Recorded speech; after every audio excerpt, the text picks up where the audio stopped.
Hello everyone, this is Nexel with another turn of Operation Red Scarlet, Commonwealth and France. We've had some very scary positioning this last turn, but we're going to try and see what we can do about it. We're going to start as usual. Oh, I went the right way this time, that's very exciting. On the income board, on the tech board, sorry. We're going to be rolling for ASW and radar and hoping that we don't suck as much as we were before. Last turn the scientists decided to go on holiday and I said they really shouldn't be doing that. And it seems like they paid attention when I told them. Good stuff.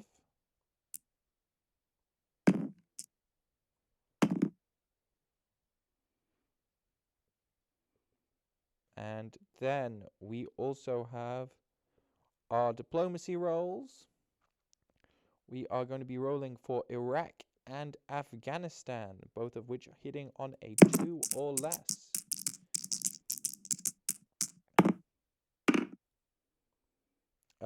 Both of which missed. Sorry, when I said Iraq and Afghanistan, I meant Iraq and Argentina, as can be seen by the fact that I was clearly rolling in the Argentina box.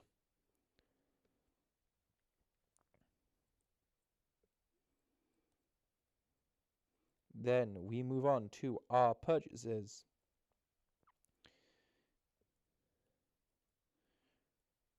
Great Britain is buying an infantry, 2 colonials, and a seaplane. FEC is buying 3 militia, 2 colonials, and a 3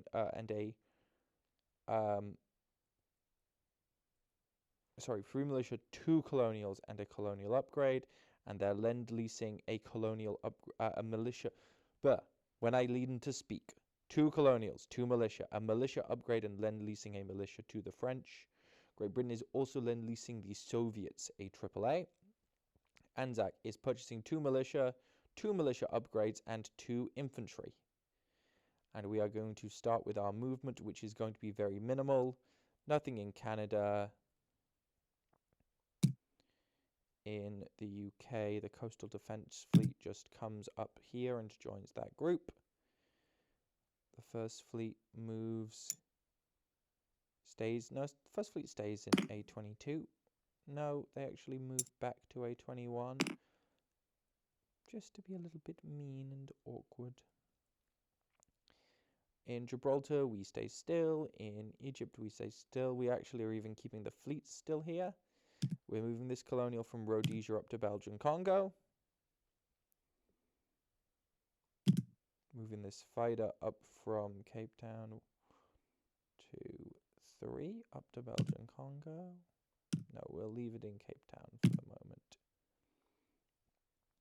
Indecisive.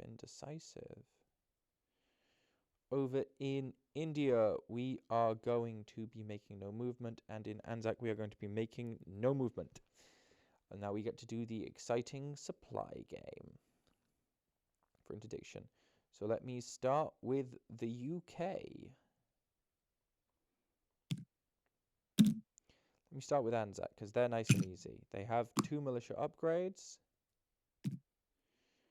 And 2 militia, meaning that we go add 3 infantry to Sydney. And that is all able to be done because there is no ability to interdict because of domestic production. Then we move over to FEC, who have 1 interdiction point. So we have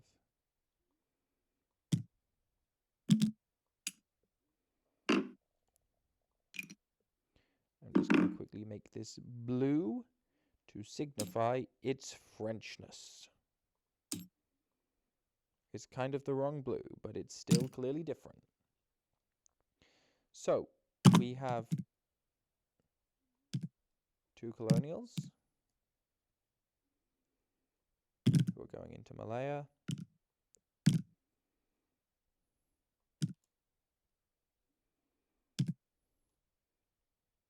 We have a militia upgrade, which is going straight down into Malaya. This will be interdicted on a 2 or less. That is more than a 2, so the militia is upgraded into an infantry, and a new militia goes down. I'll get task markers for all of these squads in a minute. Another militia goes down in Maharashtra.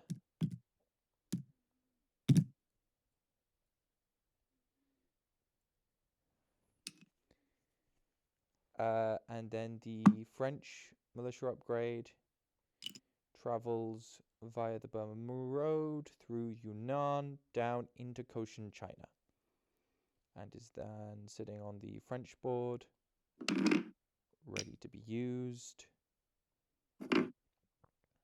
on any French militia, of which I believe there are none.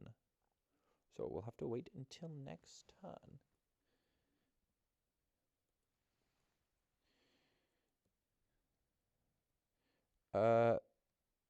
Wonderful. Now we have the British production.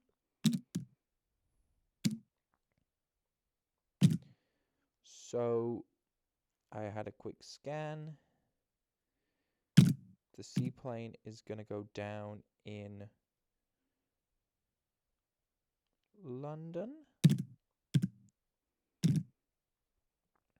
The AAA is going to come out of Northern England and go 1, 2, 3, up to Kola.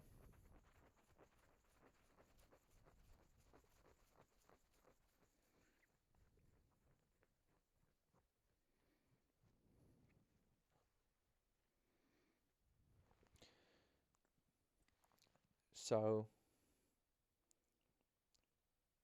there is a German coastal submarine there, which will get to roll on a 2 to try and interdict, which misses. So I need to find where it went because I just lost it. There it is. Soviet AAA lands in Kola.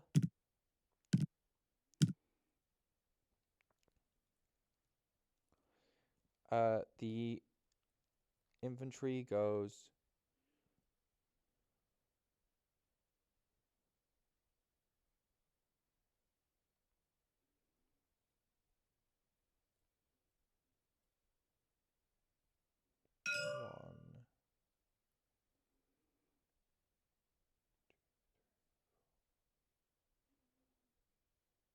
is going to get 2 spots of raiding. Unfortunately, no matter how I route it, it hits a interdiction point twice because of the positioning of their submarines. So I'm going to go the classic route by going 1, 2, 3, 4, 5, and then going 1, 2, 3, 4, 1, 2, through Cameroon down into South Africa. So we've got 2 sets of interdiction on a 3. So the first one misses,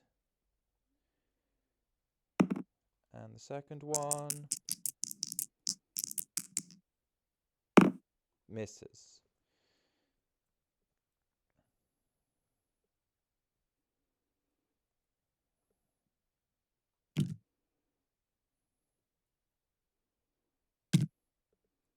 So we get an infantry and a colonial down in Cape Town. And we get a colonial up in Egypt.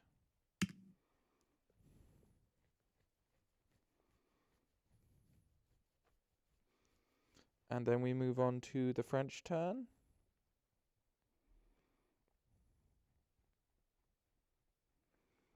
The French are not really going... Oh, hold on. No, before we move on to the French turn, We are going to collect income.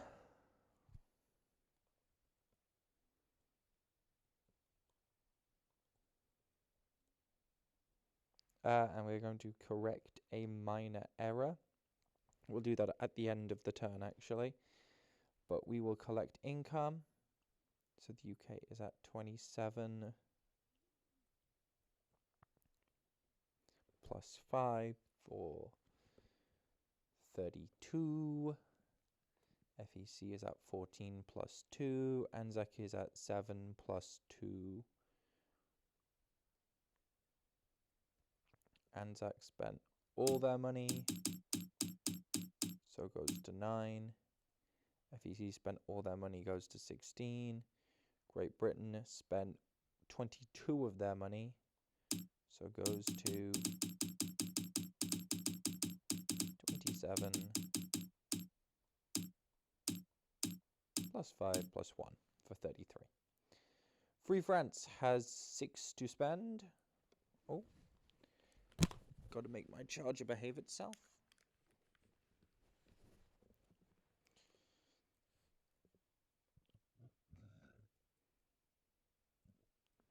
I'm going to be buying a foreign legion and a militia. I'm going to be placing said foreign legion and militia in Cochin, China.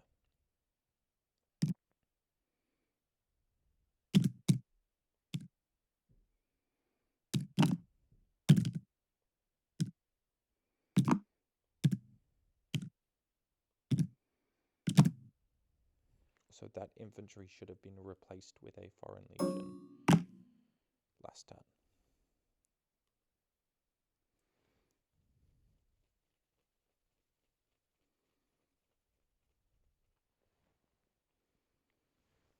No, that infantry was Lend-Lease. Sorry, my mistake. It was the infantry in Cameroon that was replaced.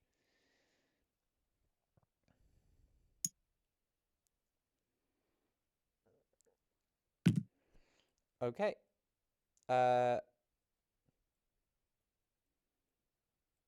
Then that was it. Everything else is simply staying as is. On the French front, the French are going to collect their income. I think they've been knocked down a fair bit by Vichy here. Yeah, they're down to 3, which is the trouble when you keep Northern Africa. So they collect 3. And the minor error I identified. Here in the US income increases, it says Germany or Japan declares war on the USSR plus 5 each time. The increase was noted for the German declaration, but not the Japanese. And so the income moves to 28 for the US. And with that, we will hand the turn over to the Italians.